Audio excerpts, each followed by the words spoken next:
The goal of both Meow dungeons is to escort the cat and to keep it from dying. You have to touch all the cloud-looking checkpoints to make it count. Let's take a look at the skills first. The first skill does damage to the enemies for very low SP. We will use this to kill mobs as well as to regenerate SP. The second skill is your healing skill. Use this when HP is below 50% or when you expect to take a lot of damage. Skill number 3 slows the enemy's movement speed. The fourth skill draws aggro to yourself.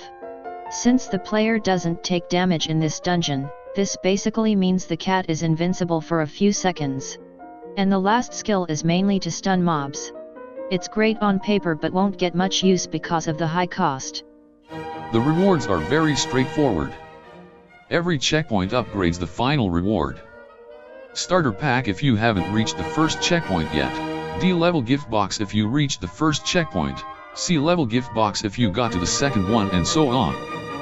The boxes contain potions and a gold coin currency that you are able to spend at the NPC in Meridia, next to the dungeon entrance.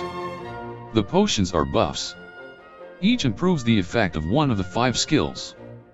The rank D box will always contain a potion related to the first skill and has a chance to contain one that's related to the second skill. Rank C box will always contain a potion that buffs the second skill and has a chance to give you a potion that buffs the third skill. The higher rank boxes follow the same paradigm. All the potions are useful, but the only one we will go out of our way to get is the TT Energy Tonic, which significantly boosts our healing. Reaching the second checkpoint and letting the cat die there will ensure us the C level reward and a handful of TT Energy Tonics. In the first run I will show how to get the TT Energy Tonics.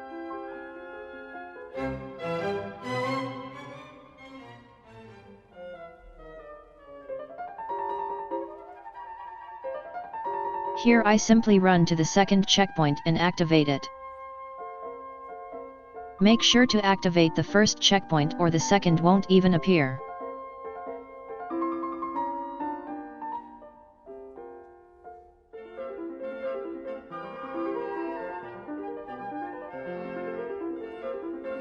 Now let the cat die and talk to the NPC to get the reward.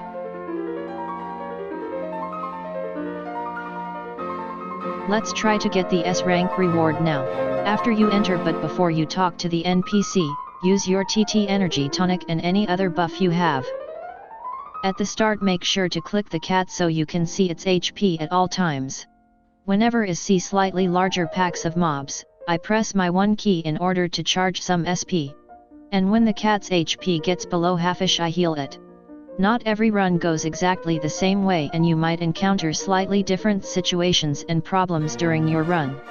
That's why I will try to tell you my thought process and explain why I do what I do in order to help you make decisions as you go.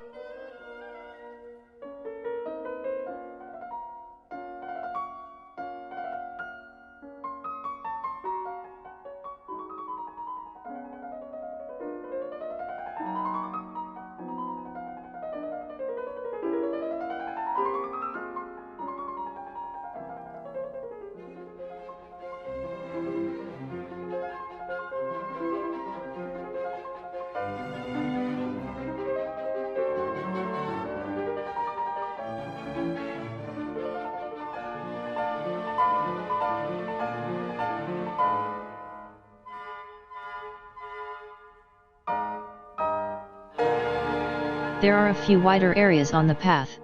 Choose some of them to kite the mobs in a circle and kill most of your followers by placing a few bears with your 1 key. Before resuming to walk forward, take a look at your heal's cooldown. If it's at 14 seconds or less, you are safe to go. If it's more, run 1 more circle before you move on. But make sure to not start killing again before the cooldown is gone.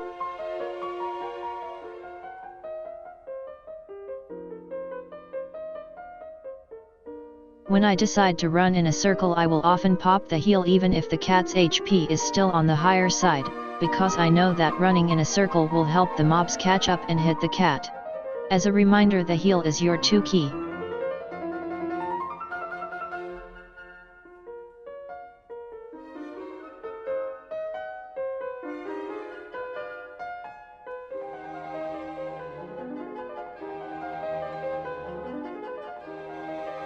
When I do my circle, I like to run sideways by using my Q key instead of my W key so that I can see what is happening behind me. For you it might be the A key for sideways running. You can use the 3 or 4 key if your cat gets in unexpected danger, but try to avoid it since you will need SP for the last stretch of the run.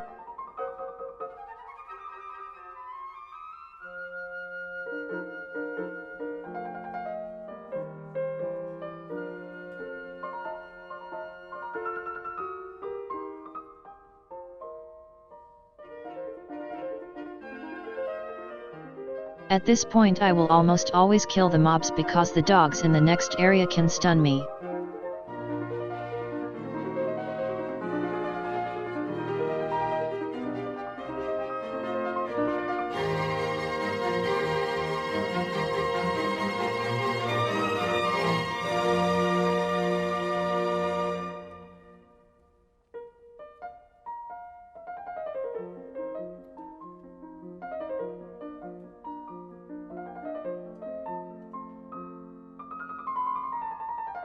Here I decide to not go directly left and instead follow the arrows because I see there are dogs. Generally I try to not get too close to the dogs if I can. This is another place where I might kill mobs if the cat is on low HP or if I'm waiting on cooldowns. In this run though I decided to use the 3 key to slow the pursuers, and then the 4 key to draw aggro. As you can see I got stun locked because of that. I might have been safer not doing that, but I might have gotten stunned even without pulling aggro, and if that happened the cat would have died. Just know that this last stretch is the most dangerous part of the run, and make sure you have enough SP to cast either the 3rd or 4th or even the 5th skill here. Before wrapping up the video, let's take a quick look at the shop. At the very top you can see 2 head costumes. One for male and the other one for female characters. You can get them both for your archive, but I would suggest you get a ring for your cabinet first. The way to get the ring is by randomly getting it from the reward chest or buying the random Meow Protector gift box at the bottom of the list. If the random box gives you something you don't need, you can sell it back to this shop for 200 coins. Selling 2 items gives you enough coins to buy another gift box. On page 2 you can buy another type of gift box. This one contains the items that you are supposed to get from the first Meow dungeon. This is great because some people dislike running the first dungeon. If this chest gives you something you don't need, you can open the shop for the first Meow dungeon and sell the item in there to gain currency for the other shop.